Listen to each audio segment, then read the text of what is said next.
wabarakatuh. Innal hamdalillah nahmaduhu wa nasta'inuhu wa nastaghfiruh wa na'udzu billahi min syururi anfusina wa min sayyiati a'malina may yahdihillahu fala mudhillalah wa may yudlil fala hadiyalah. Asyhadu an la ilaha illallah wahdahu la syarikalah wa asyhadu anna Muhammadan abduhu wa rasuluh amma ba'du. Alhamdulillahilladzi bi ni'matihi tatimmus shalihah. Alhamdulillah.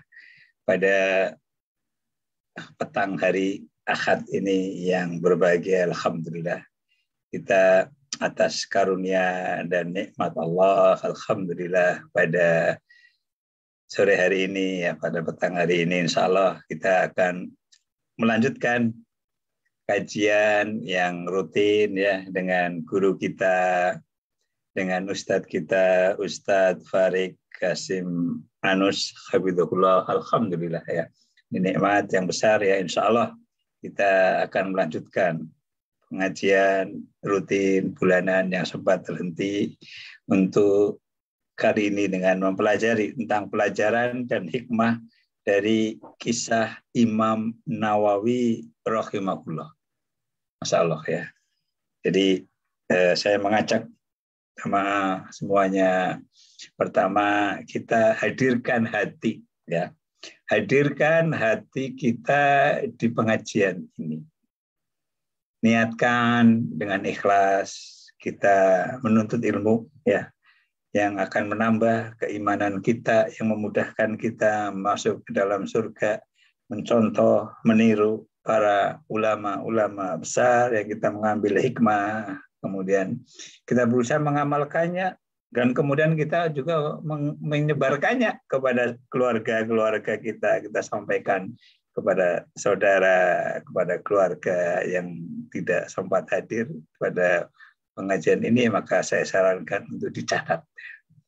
Catat, kita hadir, kita mencatat kajian ini, kita hadirkan hati, lupakan sejenak kesibukan yang lain, sebaiknya jangan disambi yang lain, jangan disambi melakukan yang lain, khusus kita sempatkan waktu, hadirkan hati ya untuk mengikuti pengajian yang Masya Allah ya. Insya Allah sangat penting, sangat bermanfaat bagi kita semua.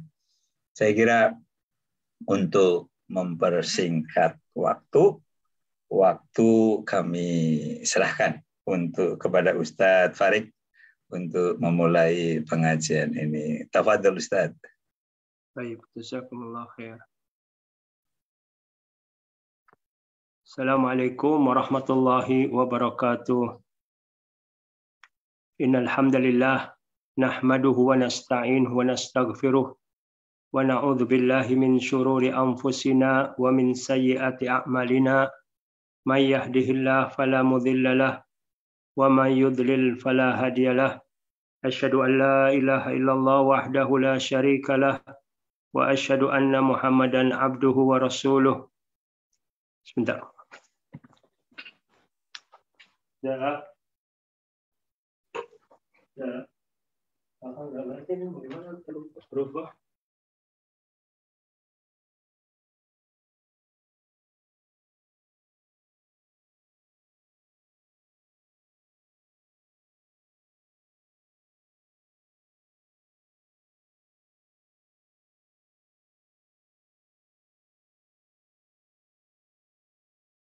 Ya.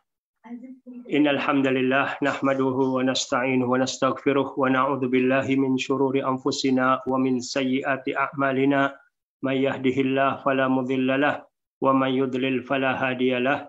Asyhadu an la ilaha illallah wahdahu la syarika lahu wa asyhadu anna Muhammadan abduhu wa rasuluh. Ya ayyuhalladzina amanu taqullaha haqqa tuqatih wa la tamutunna illa wa antum muslimun. Ya ayyuhan nasu taqu rabbakum alladhi khalaqakum min nafsin wahidah wa khalaqa minha zawjaha wa batha minhuma rijalan katsiran wa nisaa wattaqullaha alladhi tasaaluna bihi wal arham innallaha kana 'alaikum raqiba. Ya ayyuhalladzina amanu taqullaha wa qulu qawlan sadida يصلح لكم أعمالكم ويغفر لكم ذنوبكم ومن يطع الله ورسوله فقد فاز فوزا عظيما أما بعد فإن أصدق الحديث كتاب الله وخير الهدي هدي محمد صلى الله عليه وسلم وشر الأمور محدثاتها وكل محدثة بدعة وكل بدعة ضلالة وكل ضلالة في النار. Ikhwan dan akhwat sekalian dimanapun antum berada, insyaallah kita akan membahas tentang hikmah dan pelajaran dari kisah Imam Nawawi rahimahullah, di mana kita semua insyaallah sudah sering mendengar nama beliau dan juga insyaallah juga kita sering juga membaca buku-buku, kitab-kitab yang disusun oleh beliau. Sebelum kita memulai, saya teringat dengan firman Allah Subhanahu wa taala di surat Al-Mujadilah ayat 11. Allah berfirman, "Yarfa'illahu alladhina amanu minkum walladhina utul ilma darajat." Allah akan mengangkat derajat orang-orang yang beriman di antara kalian dan orang-orang yang diberi ilmu beberapa derajat, dan Allah Maha teliti atas apa yang kalian kerjakan. Wallahu bima ta'maluna khabir. Di sini dari ayat ini salah satu ayat tentang keutamaan ilmu dan keutamaan orang yang berilmu, ya, di mana Allah Subhanahu wa taala akan meninggikan derajat orang yang beriman dan yang telah diberi ilmu beberapa derajat lebih tinggi. Di sini juga insyaallah kita meyakini bahwa Imam Nawawi rahimahullah mendapatkan derajat yang tinggi insyaallah di sisi Allah, kemudian juga derajat yang tinggi juga pada manusia. Kita mulai dari sejarah hidup beliau, di mana saya berusaha menyusun dari berbagai literatur. Beliau adalah Al-Imam Abu Zakaria Yahya bin Sharaf bin Murri bin Hasan bin Husain bin Muhammad bin Jum'ah bin Hizam An-Nawawi Asy-Syafi'i. Asy-Syafi'i di sini dalam hal madhab fikihnya, ya, beliau bermadhabkan madhab Syafi'i. Ya. Kunyahnya tadi disebut Abu Zakaria, padahal beliau tidak memiliki anak, bahkan sampai wafatnya belum sempat menikah, ya. Tapi kunyah ini tidak mesti harus seseorang itu sudah punya anak baru boleh diberi kunyah. Tapi kunyah ini istilahnya boleh bagi orang yang sudah menikah, belum punya anak, atau belum menikah, dipanggil dengan panggilan kunyah, ini diperbolehkan. Di mana juga ibunda kita Aisyah radhiyallahu anha diberi kunyahnya Ummu Abdillah atau Ummu Abdullah, gitu, ya. Padahal beliau juga tidak memiliki anak. Ya. Kemudian namanya adalah Yahya, tetapi lebih dikenalnya dengan nama Imam Nawawi. Nama aslinya adalah Yahya. Beliau juga mendapatkan julukan juga Muhyiddin, orang yang menghidupkan din, agama, gitu, ya. Meskipun beliau sendiri tidak suka dengan julukan tersebut, gitu, ya, tidak suka dengan julukan tersebut, karena yang memberikan julukan tadi bukan beliau sendiri tapi orang lain. Ya. Kemudian ini juga pelajaran bagi kita, ya. Terkadang seseorang karena semangatnya ingin jadi pembela agama, kemudian memberi julukan untuk dirinya sendiri. Apakah Nasirus Sunnah, apakah Nasiruddin, dan lain sebagainya, maka itu juga tidak tepat dan tidak baik seseorang menjuluki dirinya sendiri, kecuali julukan itu diberikan oleh orang lain, itu lain masalah. Ya. Kemudian Imam Nawawi rahimahullah lahir pada bulan Muharram tahun 631 Hijriah di kota Nawa. Nama kota Nawa yaitu sebuah daerah di Hauran, sekitar 85 km dari kota Damaskus di Suriah sekarang ini. Ya. Sehingga tadi An-Nawawi yaitu disandarkan kepada tempat lahir beliau dan meninggalnya, yaitu di kota Nawa. Masa kecil beliau, ketika Imam Nawawi masih berusia 10 tahun, ya, ada seorang syekh yang bernama Syekh Yasin bin Yusuf Al-Marakishi, berasal dari Maghrib, ya, Maroko. Beliau ini melihat Nawawi kecil ini yang berusia 10 tahun dipaksa bermain oleh teman-teman sebayanya, tapi Imam Nawawi tidak mau. Sampai menangis. Karena dia apa tidak maunya? Karena dia sedang sibuk membaca Al-Quran. Dia lebih memilih untuk membaca Al-Quran daripada bermain dengan teman-temannya. Ya. Akhirnya Syekh ini berkata, kejadian tersebut berkesan di hatiku dan menjadikan aku cinta kepada anak tersebut. Beliau akhirnya mendatangi ayah Imam Nawawi, yang ayah ini seorang pedagang, ya, sedang berada di tokonya, dan menasehati si ayah agar jangan menyuruh Nawawi kecil ini sibuk dengan jual beli, agar anak ini memfokuskan diri untuk belajar ilmu Al-Quran dan ilmu-ilmu Islam lainnya. Jadi berpesan kepada si ayah. Kemudian juga Syekh Yasin ini juga mendatangi guru ngaji Nawawi kecil ini. Berpesan, tolong Anda perhatikan dengan serius Nawawi ini, atau namanya Yahya gitu ya pada saat itu. Artinya anak ini perhatikan, didik dengan sebaik-baiknya. Beliau mengatakan anak ini insya Allah kelak akan menjadi ulama besar dan banyak memberi manfaat yang besar kepada umat Islam. Ini merupakan firasat, ya, bukan seorang orang yang mengerti ilmu gaib, tidak, tetapi hanya menunjukkan firasat, melihat dari bagaimana anak kecil yang punya semangat tinggi dalam belajar ilmu Islam sampai diajak main oleh teman-temannya pun dia tidak berkenan. Maka Syekh Yasin ini punya firasat bahwa anak ini nanti kelak akan menjadi orang besar, dan dia berpesan kepada ayah dan gurunya. Ini pelajaran bagi kita semua sebenarnya, ya, untuk kita juga memperhatikan anak-anak kecil, ya, anak-anak yang berbakat, agar kita berikan motivasi semangat.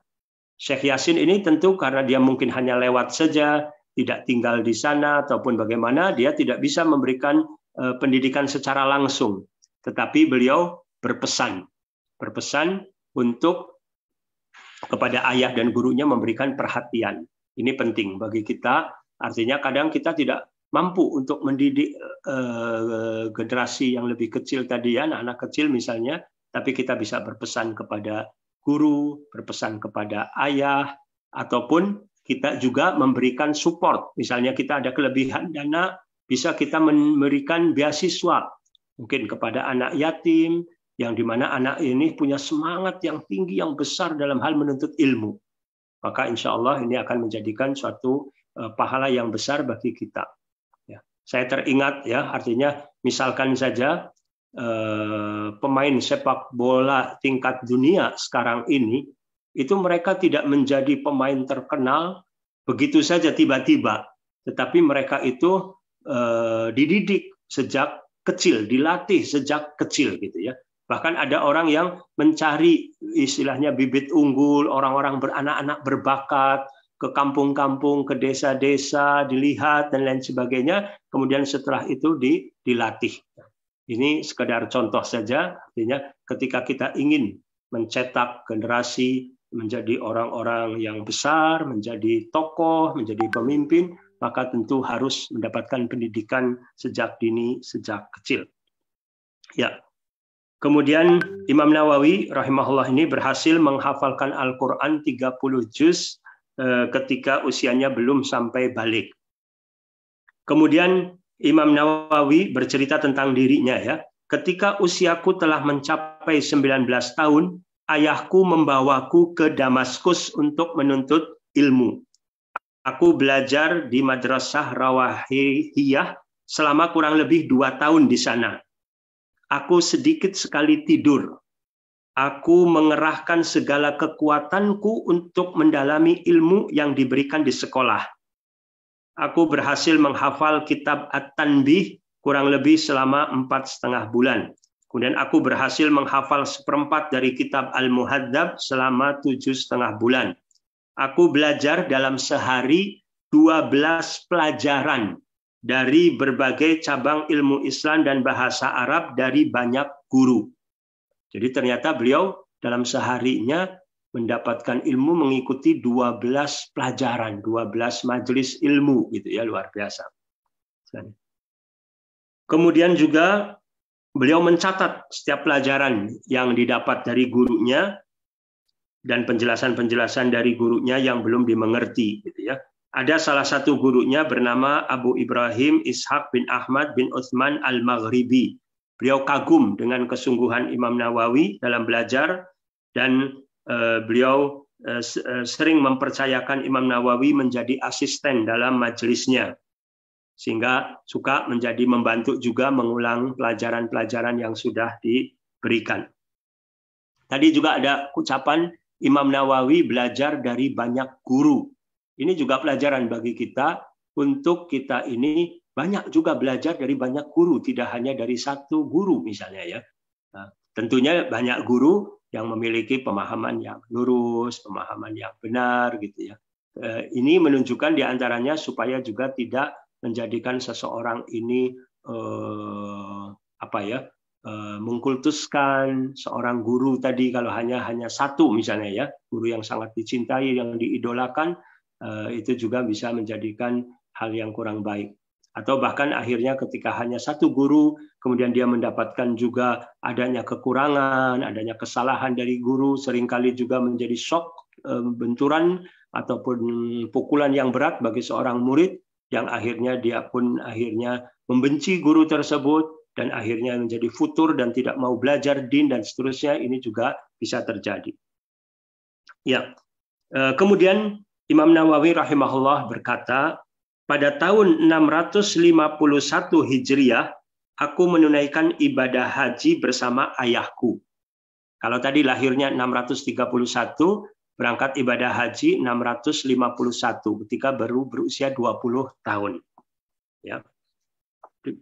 Saat itu waktu wukuf bertepatan dengan hari Jumat. Kami memulai perjalanan haji dari awal bulan Rajab. Singgah di kota Madinah kira-kira selama 1,5 bulan. Kita hitung ya, dari awal bulan Rajab sudah berangkat dari kota Nawa ataupun kota Damaskus ya, untuk berangkat pergi ke Mekah, singgah di Madinah selama 1,5 bulan tinggal di Madinahnya.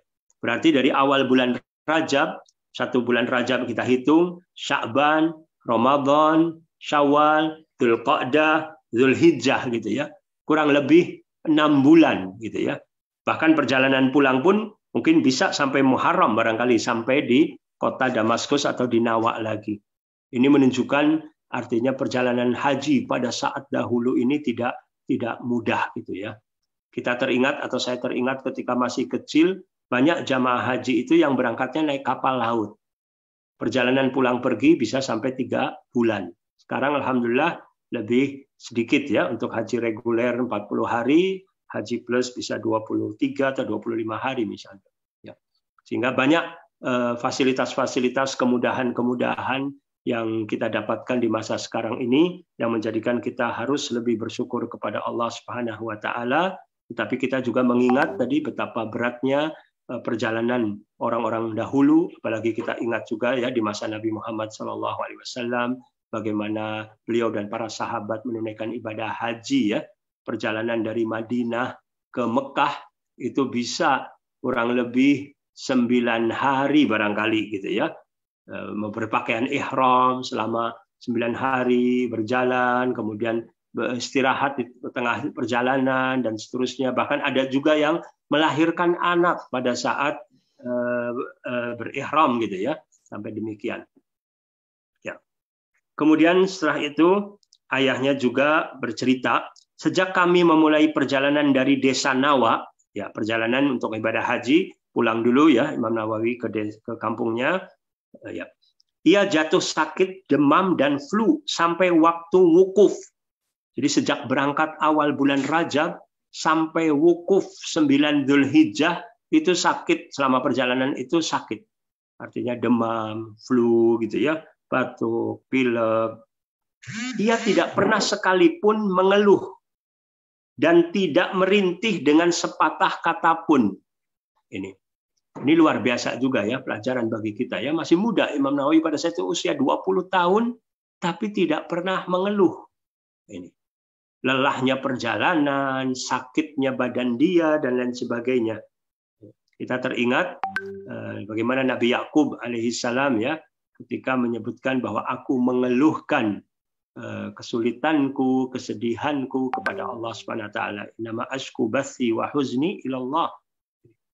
Jadikan pelajaran bagi kita ketika kita punya masalah, punya problem, punya kesulitan, punya mendapatkan musibah, sebisa mungkin untuk tidak kita ceritakan kepada makhluk, tetapi kita berupaya untuk selalu mengadu kepada Allah Subhanahu wa taala agar Allah bisa menyembuhkan sakit kita, agar Allah memudahkan segala urusan kita, memudahkan kesulitan kita, menghilangkan musibah yang telah menimpa kita misalnya ya. Tapi bukan berarti tidak boleh kita ini untuk minta pendapat dari guru kita, dari senior kita, dari kakak pembimbing, dari orang tua, dari siapapun sahabat untuk sharing, untuk minta pendapat, minta saran, minta nasihat dari problem yang kita hadapi ya. Itu dibolehkan gitu ya, untuk musyawarah artinya. Tetapi yang pokok adalah kita menggantungkan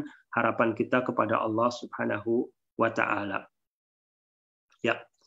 Kemudian ketika kami pulang ke Nawa, kemudian anaknya ini, maksudnya Imam Nawawi ya, berangkat lagi ke Damaskus.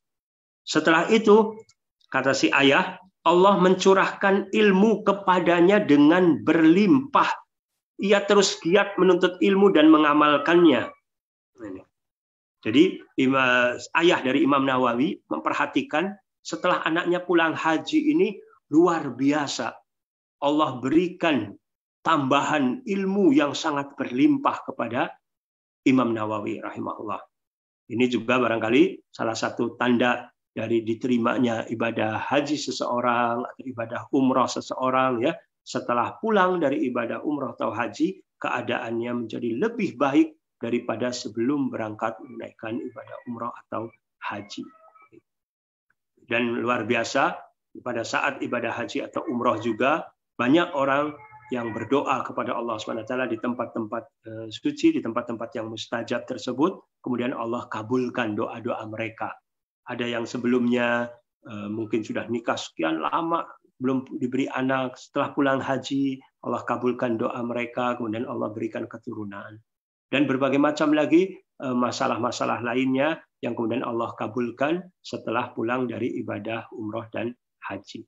Tapi bukan berarti bagi saudara kita yang belum artinya mendapatkan kesempatan untuk umroh dan haji ini tidak bisa dikabulkan doa-doa mereka. Masih banyak kesempatan, yaitu dengan kita mengambil kesempatan dengan berdoa di waktu-waktu yang mustajab ya. Jadi di selain tempat yang mustajab, ada juga waktu-waktu yang mustajab. Sepertiga malam terakhir, antara adzan dan iqamat, pada saat safar perjalanan, misalnya ya di hari Jumat sore, ba'da asar sampai maghrib dan seterusnya. Kemudian Imam Nawawi rahimahullah adalah seorang yang zuhud, wara' dan bertakwa. Beliau ini orang yang sangat sederhana, qanaah dan berwibawa. Beliau menggunakan banyak waktunya dalam ketaatan. Beliau sedikit tidur gitu ya. Ini juga pelajaran bagi kita sebenarnya ya. Istilahnya bukan berarti akhirnya menjadi sakit dengan kita kurang dari tidurnya ya. Tetapi kalau mungkin orang sudah dibiasakan untuk tidak banyak tidur gitu ya, maka Allah juga dengan doa semoga Allah memberkahi waktunya, semoga Allah juga memberikan kesehatan kepada kita, maka seorang dengan sedikit tidur pun bisa tetap sehat, tetap kuat gitu ya, dan juga banyak akhirnya berprestasi, mengisi waktunya untuk hal-hal yang bermanfaat.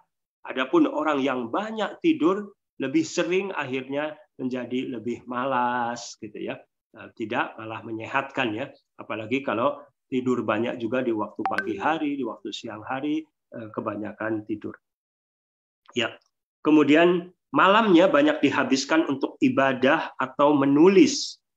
Beliau juga menegakkan amar ma'ruf nahi mungkar, termasuk kepada para penguasa dengan cara yang bijaksana.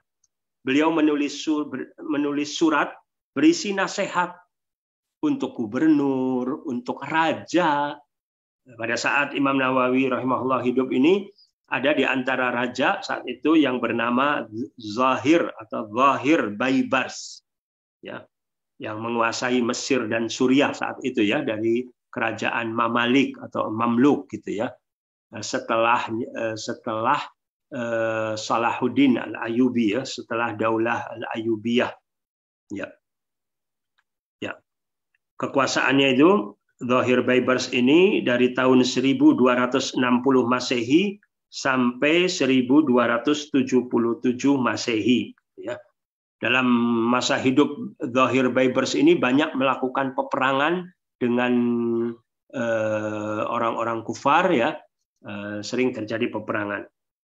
Tatkala tentara Tartar menyerbu negeri Syam, Raja Zahir Baibars ini berkata, saya menghendaki fatwa dari para ulama agar saya dapat menghimpun dana untuk membeli senjata guna menghadapi serangan musuh.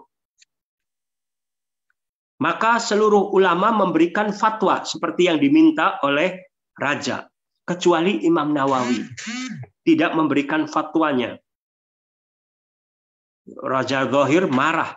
Mana tanda tangan Nawawi? Mereka menjawab, orang-orang di sekitar raja mengatakan dia menolak atau beliau menolak memberikan tanda tangan. Lalu Zahir raja mengutus seorang untuk menjemputnya. Ya, mengutus untuk menjemputnya. Akhirnya dijemput, Imam Nawawi rahimahullah dijemput. Lalu raja bertanya, mengapa Anda mencegah saya mengumpulkan dana untuk mengusir serangan musuh, serangan orang-orang kafir terhadap kaum muslimin? Imam Nawawi menjawab, ketahuilah, dahulu engkau datang kepada kami hanya sebagai budak. Sebelumnya, Raja Zahir itu adalah mantan budak, gitu ya. Kemudian dididik sampai akhirnya menjadi prajurit perang, sampai akhirnya beliau menjadi raja, gitu ya. Imam Nawawi mengatakan, dahulu Anda datang kepada kami sebagai budak, dan sekarang saya melihatmu mempunyai banyak istana, mempunyai banyak harta, emas, tanah, perkebunan. Jika semua itu telah engkau jual untuk membeli senjata, kemudian sesudahnya engkau masih memerlukan dana untuk mempersiapkan pasukan kaum muslimin, saya akan memberikan fatwa kepadamu.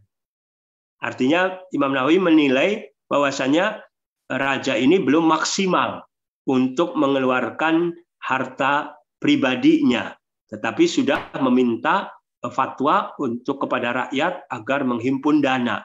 Imam Nawawi kasihan melihat banyak masyarakat dalam keadaan kesusahan, kesulitan ekonomi. Maka dia tidak mau memberikan fatwa saat itu.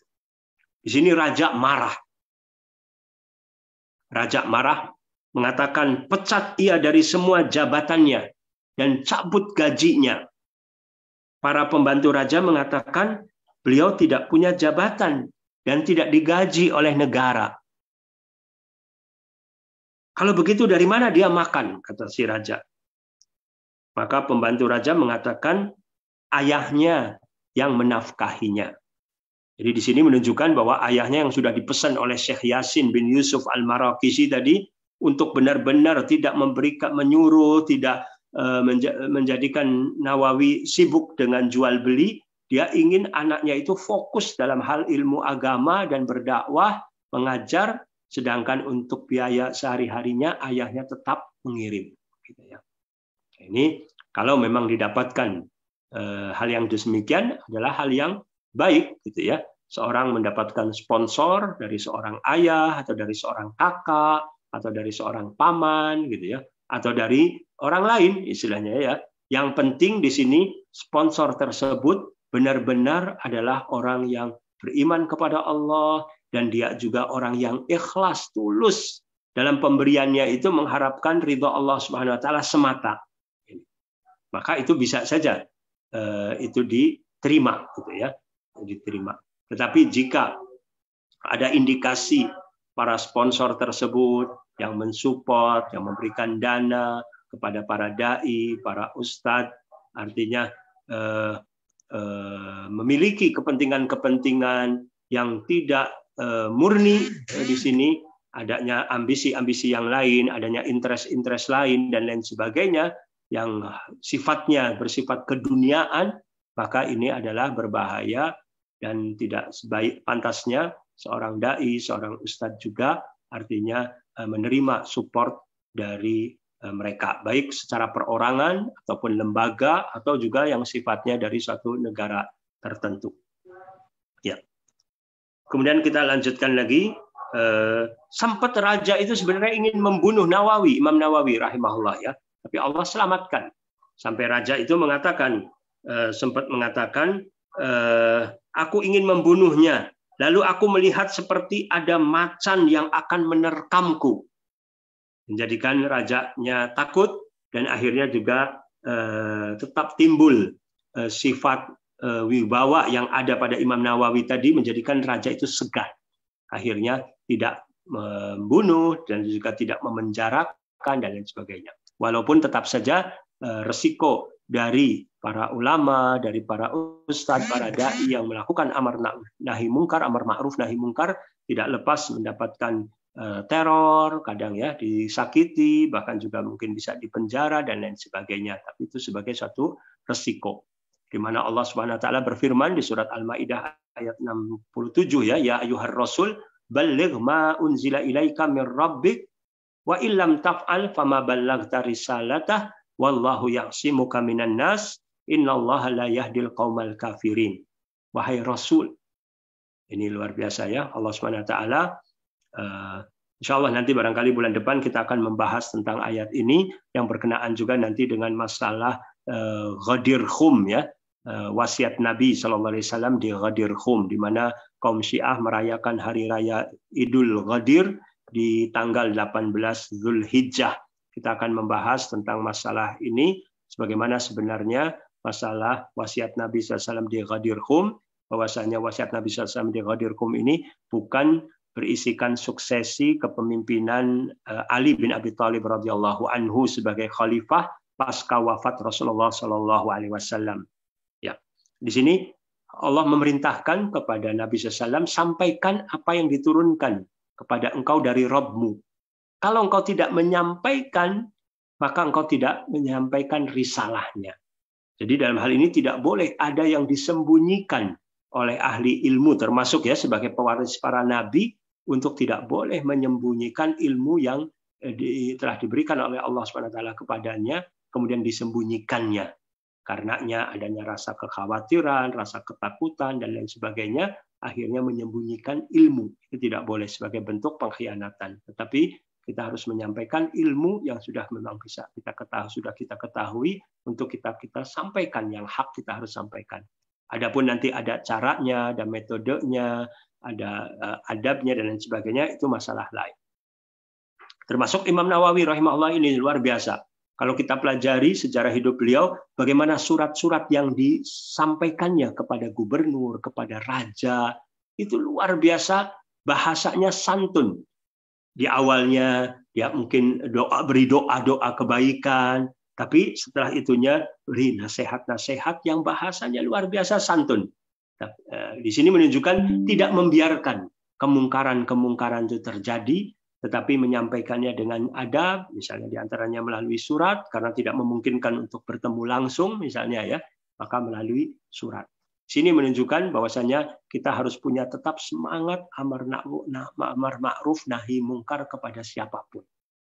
Kita doa kepada Allah Subhanahu wa taala agar Allah berikan kekuatan, keistiqomahan, untuk kita menyampaikan amar ma'ruf nahi mungkar. Kalau kita ada lihat sesuatu, ada hal yang mungkar, ada hal yang kurang baik dan sebagainya. Apakah itu pada diri teman kita, keluarga kita, sahabat kita, di kantor tempat kita bekerja.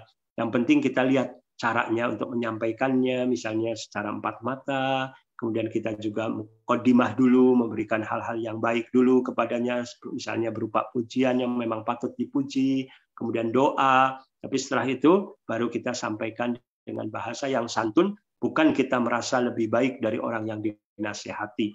Bukan berarti kita lebih berilmu, tidak, tetapi sebagai suatu bentuk kewajiban.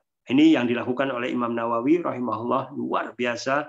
Beliau semangat untuk tetap selalu amar ma'ruf nahi mungkar. Ya. Kemudian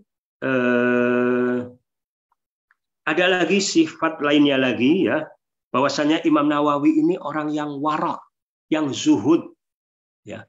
Hidupnya sangat sederhana. Pada tahun 665 Hijriah, ya, Imam Nawawi ini mengajar di Darul Hadis Al-Ashrafiyah di Damaskus. Beliau menolak untuk mengambil gaji. Beliau diberi gaji, tapi dia tolak tidak diambil gaji itu untuk pribadi dirinya. Padahal gajinya cukup besar. Tapi beliau mengumpulkan gajinya tersebut dan menitipkannya kepada kepala madrasah.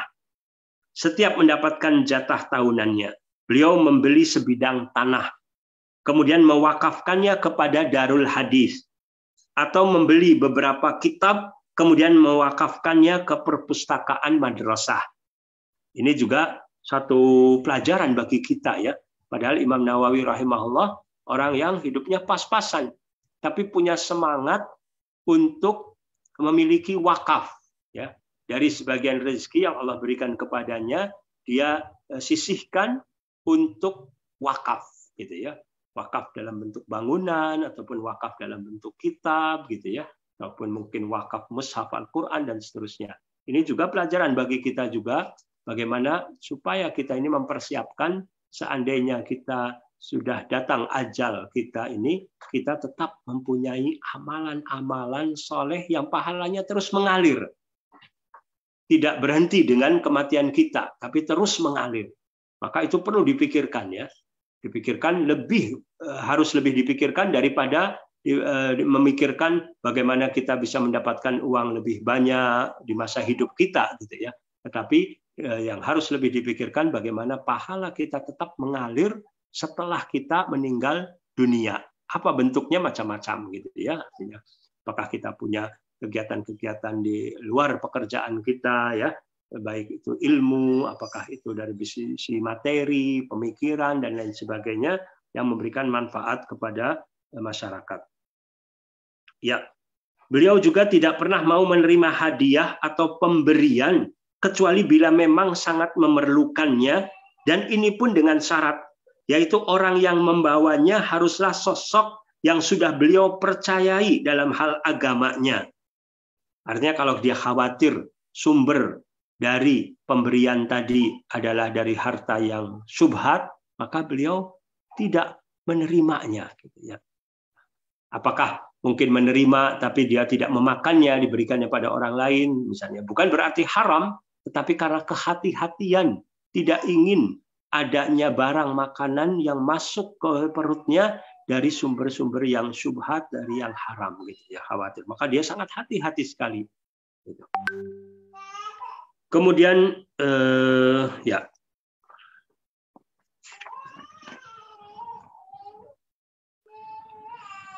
beliau juga tidurnya juga sederhana, ya, di atas kasur yang sederhana sekali, gitu. Imam Az-Zahabi rahimahullah berkata ketika menuliskan biografi Imam Nawawi ini, beliau adalah profil manusia yang berpola hidup sangat sederhana dan anti kemewahan.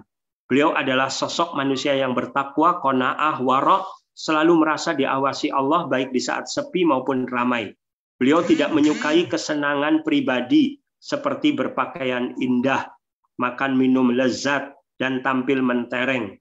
Makanan beliau adalah roti dengan lauk seadanya. Pakaian beliau adalah pakaian yang seadanya, dan kasur beliau hanyalah kulit yang disamak. Ya. Karya-karya beliau banyak ya. Dalam tulisan-tulisannya itu beliau memiliki tulisan banyak sekali. Di antaranya yang disusun oleh beliau terkenal adalah Al-Arba'in Nawawiyah, misalnya ya, Riyadhus Shalihin, ya, kumpulan kitab-kitab hadis, ya, kumpulan hadis-hadis Nabi SAW. Kemudian juga Al-Adhkar, Syarah Sahih Muslim, dan kitab-kitab fikih juga, gitu ya, luar biasa. Maka kalau kita perhatikan bagaimana usia beliau ketika meninggal, usianya 45 tahun. 45 tahun pun itu di tahun Hijriyah gitu ya. Dari 631 Hijriyah, wafatnya 676 Hijriyah. Jadi kalau untuk Masehinya pun kurang dari 45 tahun gitu ya. Nah, kita yang usianya lebih dari 45 tahun tersebut juga sebenarnya memang sudah harus warning, persiapan bahwasanya ajal kita sudah sangat dekat sekali. Sehingga kita lebih persiapan lagi untuk banyak beribadah, untuk banyak beramal soleh, meningkatkan kualitas iman dan takwa kita kepada Allah Subhanahu Wa Taala, dan mempersiapkan juga bekal tabungan akhirat dengan tadi diantaranya dengan memiliki amal-amal jariah. Ya, luar biasa keikhlasan Imam Nawawi ini, insya Allah gitu ya.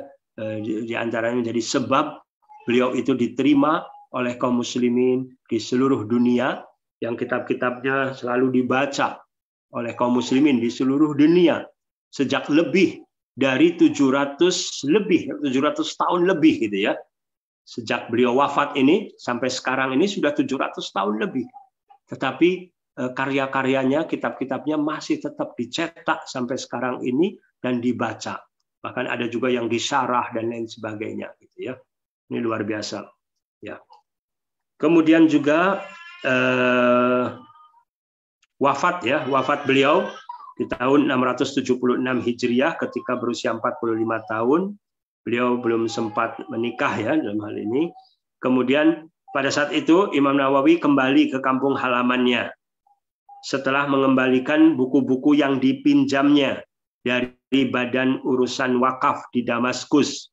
Ya, pada saat dahulu juga tidak mudah untuk memiliki buku gitu ya, bahkan sampai pinjam ke perpustakaan atau baca di perpustakaan misalnya. Di sana beliau sempat berziarah ketika datang ke kampung halamannya, berziarah ke kuburan guru-gurunya. Ya. Jadi diperbolehkan kalau kita berada di satu tempat, kemudian kita untuk berziarah kubur. Yang tidak dibenarkan kalau kita berniat untuk melakukan safar keluar kota, apalagi keluar negeri dengan tujuan untuk ziarah kubur. Tetapi kalau kita berada di satu tempat, kemudian kita ingin berziarah kubur orang tua kita, guru kita, atau sahabat kita, kerabat kita, tidak mengapa. Dan ini tujuannya adalah di samping untuk mendoakan orang yang sudah meninggal, adalah mengingatkan kita akan akhirat, mengingatkan kita akan kematian. Kemudian Imam Nawawi juga telah menziarahi kubur ayahnya. Kemudian beliau juga sempat mengunjungi Baitul Maqdis dan kota Al-Khalil, lalu pulang lagi ke Nawa. Sepulangnya dari sana beliau jatuh sakit. Dan tidak berapa lama beliau meninggal dunia di malam Rabu, tanggal 24 Rajab, dan dimakamkan keesokan harinya di Nawa. Ya. Kemudian ada satu kisah setelah beliau dimakamkan ya, kerabatnya ada yang ingin membangun kubah di atas kubur beliau. Ya. Bibi Imam Nawawi bermimpi bahwa beliau datang menemuinya, bahwa Imam Nawawi datang menemuinya dan berpesan, katakan kepada jamaah agar mereka jangan membangun di atas kuburku. Tapi mereka ini sempat berusaha ya, sebagian dari orang-orang awam gitu ya, berusaha untuk membangun bangunan di atas kubur Imam Nawawi, tapi selalu saja roboh. Ada saja roboh. Akhirnya mereka menandai kuburan Imam Nawawi dengan batu. Ini juga pelajaran bagi kita sendiri ya, bagi kita semua. Kalau kita berkunjung, misalnya kita ke Baqi, pemahaman Baqi di Madinah, kita lihat kuburan di sana dari dahulu 1400 tahun yang lalu adalah tandanya hanya dengan batu saja. tidak dengan adanya bangunan-bangunan. Adanya larangan dari Nabi SAW untuk membangun kuburan, ya, menembok dan lain sebagainya. Ini penting bagi kita untuk terus memberikan sosialisasi kepada masyarakat agar juga pada saat orang tua kita, keluarga kita, dan kita termasuk ketika dikubur, agar jangan membangun bangunan di atas kubur. Ya, mungkin itu yang bisa saya sampaikan. Sumber rujukan yang saya gunakan dalam menyampaikan kisah ini diantaranya dari kitab Al-Minhaj As-Sawi fi Tarjamah Al-Imam An-Nawawi yang disusun oleh Al-Imam As-Suyuti rahimahullah, kemudian juga kitab Bahjatun Nadhirin Syarah Riyadhus Shalihin oleh Syekh Salim bin Id Al-Hilali, kemudian juga Imam Ibnu Katsir Al-Bidayah wa Nihayah, ya, Imam Ibnu Katsir rahimahullah, dan juga dari lain-lainnya, sumber-sumber lainnya. Semoga tausiah singkat bermanfaat, dan sebelum ditutup masih ada waktu insya Allah untuk tanya jawab. Kita berikan kesempatan untuk tanya jawab, ataupun juga barangkali ada tambahan-tambahan faedah dari antum dari kisah ini juga fadhal disampaikan di forum ini insya Allah. Itu saja. Sallallahu ala nabiyina Muhammad wa ala alihi wasallam wa akhiru da'wana alhamdulillahi rabbil alamin. Alhamdulillah. Alhamdulillah, kita langsung lanjutkan aja Ustadz dengan tanya jawab. Jadi bagi yang akan bertanya boleh raise hand, boleh juga menuliskan di mana saja, insya Allah kita monitor ya, di Zoom ini boleh, di Facebook atau di YouTube atau di Instagram, silahkan menuliskan. Sudah ada satu, saya bacakan dahulu Ustadz satu pertanyaan. Silakan. Bismillah, Assalamualaikum warahmatullahi wabarakatuh. Semoga Allah merahmati Imam An-Nawawi, Ustadz, dan keluarga, serta tim Bumiku Mengaji dan kaum muslimin semuanya. Akhwan Ustadz, izin bertanya, apa itu pengertian dari waro secara spesifik? Dan bagaimana kita bisa mencapai derajat waro? Jazakumullahu khairan. Ya. Jadi pengertian waro ini, jadi seorang yang berhati-hati, ya, berhati-hati dalam menerima apakah materi gitu ya, meskipun sumbernya misalnya termasuk bukan yang haram, tetapi dia lebih berhati-hati agar tidak terjerumus kepada yang haram gitu ya. Itu di sini menunjukkan wara. Jadi adanya rasa takut pada Allah, kehati-hatian untuk tidak sembarangan untuk menerima harta, menerima makanan masuk ke perutnya. Itu di antara yang saya pahami tentang masalah wara gitu ya. Jadi bisa jadi sebenarnya tidak sampai kepada derajat haram misalnya gitu ya. Ini contoh saja ya. Ada cucu dari Umar bin Khattab radhiyallahu anhu ya, Salim namanya, Salim bin Abdullah bin Umar bin Khattab. Ini seorang ulama tabi'in. Ketika hidup di masa Raja Sulaiman bin Abdul Malik bin Marwan. Ketika beliau datang ke Mekah, sedang di Masjidil Haram, sedang berdoa, sedang berzikir, membaca Quran. Raja dari kota Damaskus juga lagi ada di Masjidil Haram juga. Melihat ada Salim. Maka beliau datangi. Dia ucapkan salam dan dia katakan, wahai Salim, kamu mau apa? Apa yang kamu mau, saya akan beri. Salim mengatakan, wahai Raja, saya sedang berada di rumah Allah, saya malu kalau meminta kepada selainnya. Lalu Raja diam menunggu. Ketika Salim keluar dari Masjidil Haram, diikutinya. Wahai Salim, kita sudah di luar masjid. Kamu mau apa? Salim mengatakan, yang kamu tawarkan itu urusan dunia apa urusan akhirat? Tentu urusan dunia. Lalu Salim menjawab, kepada pemilik dunia, saya jarang meminta urusan dunia. Artinya Salim ini berdiplomasi menolak secara halus tawaran raja. Intinya, walaupun hadiah dari penguasa itu halal, tidak haram, tapi seorang ulama khawatir, takut pemberian yang halal ini bisa berdampak negatif yang nantinya menjadikan lidahnya keluh dalam melakukan amar ma'ruf nahi mungkar atau membenarkan kezaliman dari penguasa, maka dia lebih memilih untuk tidak menerima. Nah, ini disebut sifat wara. Wallahu alam, yang bisa saya sampaikan seperti ini, nanti bisa dipelajari lagi, ditanyakan kepada ustadz-ustadz lain lebih spesifik tentang definisi wara gitu ya. Silakan. Ya. Pertanyaan berikutnya, silakan langsung aja. Ummu Ammar dari Amerika Kanada. Tafadhol. Di unmute silakan.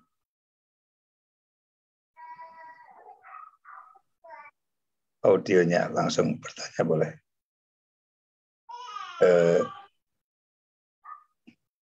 Bisa di unmute audionya.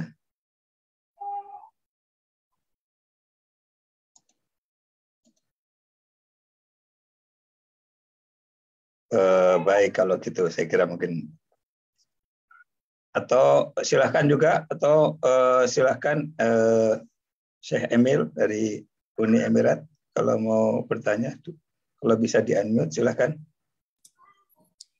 Assalamualaikum Pak Aslam. Waalaikumsalam. Videonya dihidupkan aja nggak apa-apa. Betul, Syekh Emil. Afwan Pak, ini lagi kameranya lagi nggak bener. Baik, Afwan, silakan. Pakai komputer biasanya ini. Jazakallah khair atas kesempatannya Pak Aslam. Semoga antum sehat-sehat di Denmark. Assalamualaikum Ustadz. Waalaikumsalam warahmatullahi wabarakatuh. Jazakallah khair atas ilmu dan pengetahuannya di sore ini Ustadz. Semoga antum dan keluarga diberikan balasan yang terbaik dari Allah Ustadz. Ustadz, Afwan ini anak izin bertanya Ustadz, dari anak yang agak awam ini Ustadz. Ustadz, kalau menurut Islam itu mana yang lebih utama Ustadz? Kita menuntut ilmu atau membina keluarga Ustadz? Mana yang lebih utama di hadapan Allah? Jazakallah khairan Ustadz. Assalamualaikum. Ya. Waalaikumsalam warahmatullahi wabarakatuh. Teladan kita adalah Nabi Muhammad Sallallahu Alaihi Wasallam. Beliau memerintahkan kita untuk menuntut ilmu, dan beliau juga artinya seorang yang sangat rajin menuntut ilmu gitu. Kemudian beliau juga membina keluarga, bahkan istri beliau ini lebih dari 4 gitu ya istilahnya ya, luar biasa. Maka di sini sebenarnya insya Allah tidak ada pertentangan antara membina keluarga dan menuntut ilmu gitu ya. Adapun misalnya di antara ulama kita yang dalam hidupnya belum sempat menikah, kita tidak tahu persis gitu ya. Saya pribadi ya tidak tahu persis alasan tersebut gitu ya. Tetapi yang jelas kita memberikan artinya udzur, bisa jadi ada alasan-alasan lain yang kita tidak tahu gitu ya. Dan alhamdulillah para ulama tersebut juga menulis tentang kitab nikah, menyampaikan ilmu yang hak tentang masalah pernikahan dan lain sebagainya. Artinya tidak mengatakan misalnya menikah tidak penting dan lain sebagainya, juga tidak. Jadi adapun masalah pribadi yang lebih spesifik tadi, masalah saya belum bisa menjawab ya, mungkin apa alasan Imam Nawawi tidak menikah selama hidupnya, saya belum bisa menjawab dalam hal ini. Tapi itu juga mungkin PR bagi saya, bagus untuk bisa kita pelajari. Tetapi di antara para ulama yang lain misalnya menyebutkan beliau khawatir karena nanti dengan menikah kurang bisa lebih fokus menuntut ilmu dan menyampaikan ilmu dan lain sebagainya. Wallahu alam gitu ya dari sisi kebenarannya. Tapi itu yang mungkin kita dengar. Tapi intinya dari pertanyaan tadi, insya Allah kita berupaya untuk mencontoh di sini Nabi Muhammad SAW yang menggabungkan antara menuntut ilmu dan juga dengan membina keluarga. Ya. Jazakallah khair Ustaz. Waalaikumsalam. Ummu Amal sudah bisa? Ya, alhamdulillah. Jazakumullahu khairan Pak Aslam. Assalamualaikum warahmatullahi wabarakatuh, Ustaz. Waalaikumsalam warahmatullahi wabarakatuh. Alhamdulillah, jazakumullahu khairan atas penjelasan Ustadz tentang Imam Nawawi. Yang jadi pertanyaan Ustadz, dari penjelasan Ustadz tadi bahwa Imam Nawawi tidak menikah. Kalau kita, Ustadz, selaku seorang Muslim, kalau ada di tengah keluarga yang bercita-cita tidak ingin menikah dengan alasan yang pertama karena pernikahan orang tuanya tidak harmonis, jadi dia tidak mau menikah. Dan yang kedua memang dicita-citakan daripada menikah, mendingan saya sekolah dan saya juga banyak keponakan. Jadi saya bisa mendedikasikan kalau saya punya uang buat keluarga saya.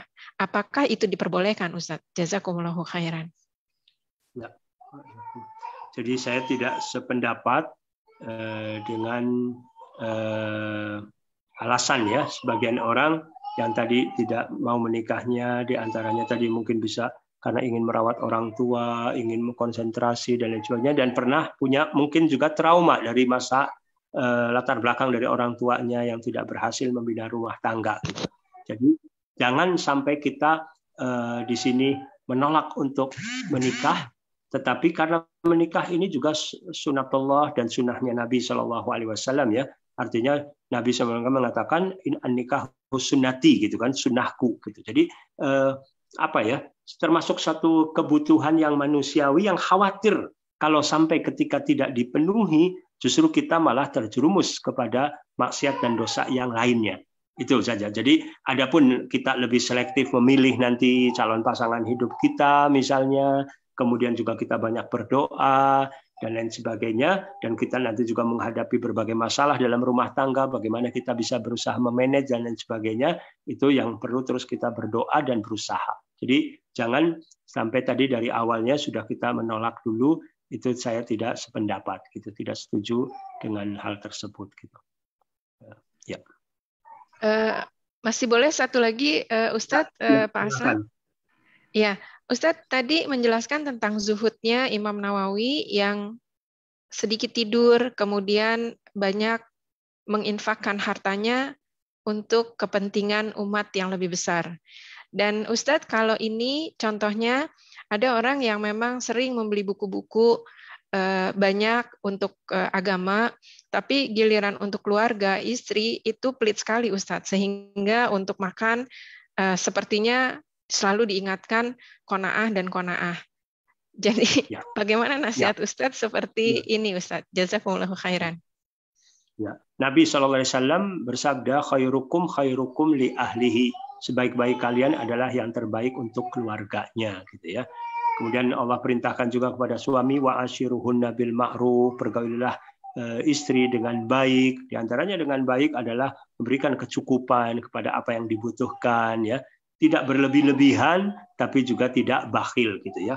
Jadi ini juga artinya dilihat ketika dari satu sisi berinfak, berwakaf, memberikan wakaf dan lain sebagainya, hal yang baik, tapi jangan sampai artinya pelit kepada keluarga yang menjadikan keluarga hidup misalnya dalam kesusahan dan lain sebagainya gitu ya. Itu mungkin yang ingin bisa saya sampaikan dalam hal ini ya. Insya Allah tidak berlebih-lebihan, tidak boros, tapi juga tidak pelit dalam hal ini. Insya Allah. Iya. Ya Ustaz, jazakumullahu khairan. Pertanyaan berikutnya Ustaz. Tadi Ustaz sampaikan yang sangat menarik ya. Imam Nawawi umur 10 tahun itu lebih memilih untuk diajak temannya itu untuk main, dia menangis lebih memilih untuk baca Al-Quran. Kemudian pada umur 19 tahun, bagaimana luar biasanya dia untuk artinya ketika belajar itu bahkan istilahnya sedikit tidur, berjuang luar biasa. Nah ini di dalam keluarga mendidik anak-anak ya, sehingga mereka menjadi berkarakter seperti itu, punya komitmen seperti itu mungkin ada nasihat buat kita di dalam membina keluarga sehingga muncul generasi anak-anak yang luar biasa seperti itu. Iya, iya. Memang artinya satu hal yang berat ya untuk kita secara pribadi mempraktekkannya saja tidak mudah, apalagi juga untuk dipraktekkan oleh anak-anak kita di sini. Tetapi kita tidak putus asa untuk terus banyak berdoa kepada Allah Subhanahu wa taala untuk kita dan juga untuk keluarga kita dan anak-anak kita ini. Dan penting sebenarnya juga nasihat ya, di antaranya untuk kita semua harus punya waktu yang cukup untuk menyampaikan kebaikan, berkumpul dengan keluarga. Jadi terutama kepala rumah tangga ya, seorang suami, seorang ayah tuh harus punya waktu yang cukup untuk berkumpul bersama istri dan anak-anak, membaca Al-Quran, kemudian juga membacakan hadis Nabi SAW, berinteraksi dengan keluarga, menceritakan kisah-kisah yang bermanfaat. Itu juga faktor salah satu yang penting, sehingga diharapkan dengan seringnya berkumpul tadi ya, artinya ada di sini pembinaan, tarbiyah, pendidikan yang kuat untuk anak-anak kita sehingga bisa mencontoh gitu ya, teladan-teladan kita dari Nabi kita Nabi Muhammad SAW, para sahabat dan lain-lainnya. Jazakumullahu khairan Ustaz atas ilmunya, mudah-mudahan. Baik, apakah masih ada waktu Ustaz? Boleh, silakan. Sebentar, apakah masih ada pertanyaan? Sebentar, kalau silakan, kalau ada yang masih mau bertanya, masih ada waktu. Jika tidak ada, ya. Betul Ustaz. Ya, ini barangkali juga sebagai penutup sebelum HP saya habis ini sepertinya baterainya. Betul Ustaz. Silakan Ustaz untuk penutup Ustaz. Saya sebagai penutup ada satu pelajaran yang penting juga bagi kita ya. Kita dapati misalnya Imam An-Nawawi rahimahullah dalam masalah asma wa sifat gitu ya.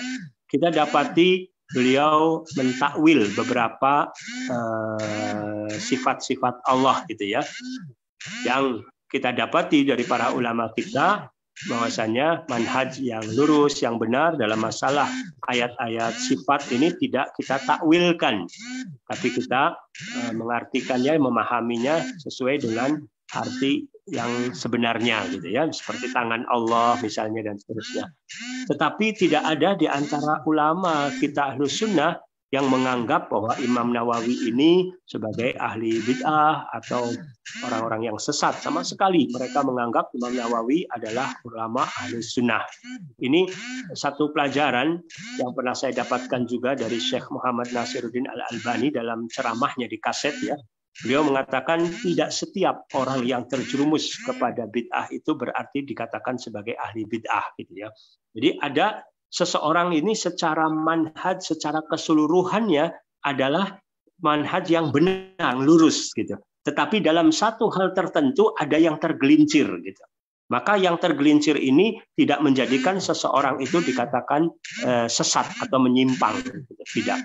Maka inilah yang dipahami oleh para ulama kita, sehingga dari sini kita juga harus bisa lebih berhati-hati ketika ada di antara ulama-ulama kita yang secara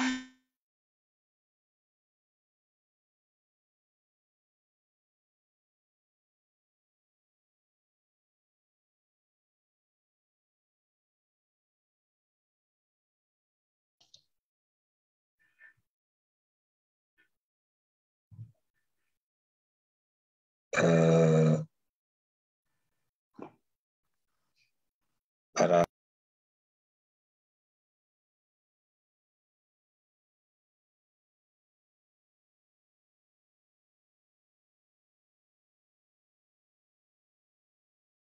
dan berada di Bekasi dan menggunakan handphone dan baterainya tadi mungkin beliau sampaikan hampir habis saya kira, dan kita sudah melewati waktu yang kita jadwalkan. Saya kira saya akan tutup saja.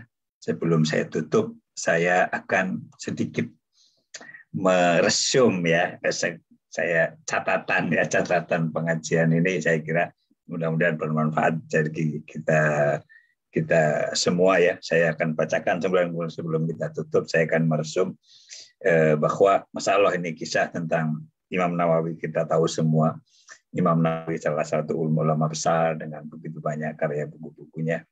Maka di sini kita melihat beberapa hikmah luar biasa. Pertama, masa kecil beliau, ketika beliau baru berumur 10 tahun, beliau sudah dilihat seolah-olah oleh Syekh Yasin. Beliau itu menangis, diajak bermain sama temannya, dia menangis karena lebih memilih untuk membaca Al-Quran. Sehingga Syekh Yasin kemudian sangat kagum dengan hal ini dan mengingatkan kepada ayahnya supaya anaknya jangan diganggu dengan jual beli dan lain-lain. Bapaknya seorang pedagang, tetapi dikhususkan belajar agama. Ya, dan masalah ya, maka ketika sebelum balik beliau sudah hafal Al-Quran, dan ketika umur 19 tahun beliau dibawa untuk belajar ke Damaskus. Ya. Pada saat belajar disebutkan, ketika dia belajar, mungkin kalau zaman sekarang orang pergi belajar ke kota lain, gitu ya, maka disebutkan dia sangat sedikit tidurnya. Dia begitu bersemangat belajar, sehingga sehari dia belajar sampai 12 pelajaran, nanti ke-12 guru ya, dan beliau mencatat setiap guru, setiap yang dari guru, dan belajar dari begitu banyak guru ya. Kemudian cerita yang menarik lain ketika beliau pergi haji, masih muda, umur 21 tahun ya, berangkat haji mulai dari bulan Rajab ya. Itu lama sekali sampai wukuf dalam waktu segitu lama. Beliau dalam kondisi sakit. Tetapi sampai wukuf itu sakit.